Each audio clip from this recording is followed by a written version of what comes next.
Poderia dizer mais sobre o processo de Tulku? Bem, nós mencionamos na apresentação inicial a diferença que há entre a ação, a atividade, o processo mediúnico e o processo de transferência de consciência. Isso também é chamado, né, nas escolas tibetanas de Fowa.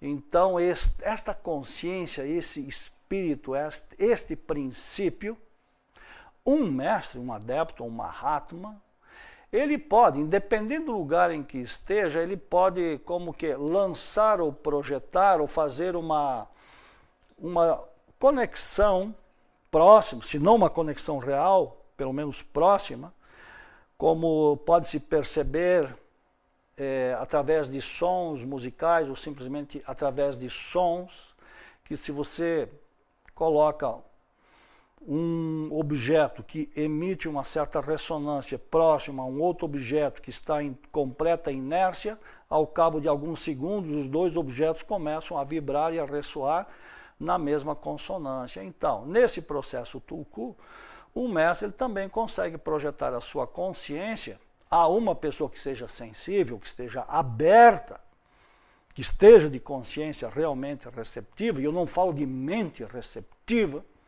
porque há que se distinguir consciência da mente, né? É possível, então, alguém aqui neste mundo, efetivamente, escrever, ouvir ou perceber, se também tiver clarividência e clareaudiência, né?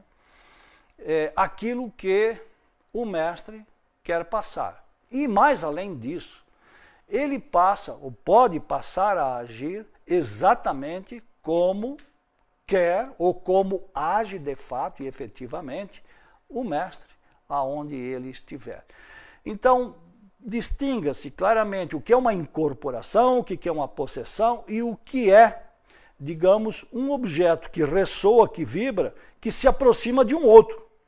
Em poucos momentos, esse outro objeto que estava inerte, em repouso, passa a vibrar na mesma sintonia ou ressonância e, consequentemente, repetir o mesmo modelo, o mesmo diapasão. É algo assim que ocorre nos processos de transferência parcial de consciência. Claro que existe também transferência até total de consciência, né? Mas isso já é muito raro, né? Então, com Blavatsky ocorria isso. Quando o mestre Moria, quando o mestre Kuthumi queria ditar alguma coisa ou passar alguma coisa, além dos sentidos extrasensoriais, no caso de mestre Blavatsky, ela também podia pensar, sentir ou agir como se fosse o próprio mestre, mas baseado nesse mesmo princípio da proximidade de dois objetos como aqui colocados, uma fonte vibratória e outra receptiva, mas que em pouco tempo entra na frequência. E aí sim, então, passar a agir como se fosse uma extensão do próprio mestre.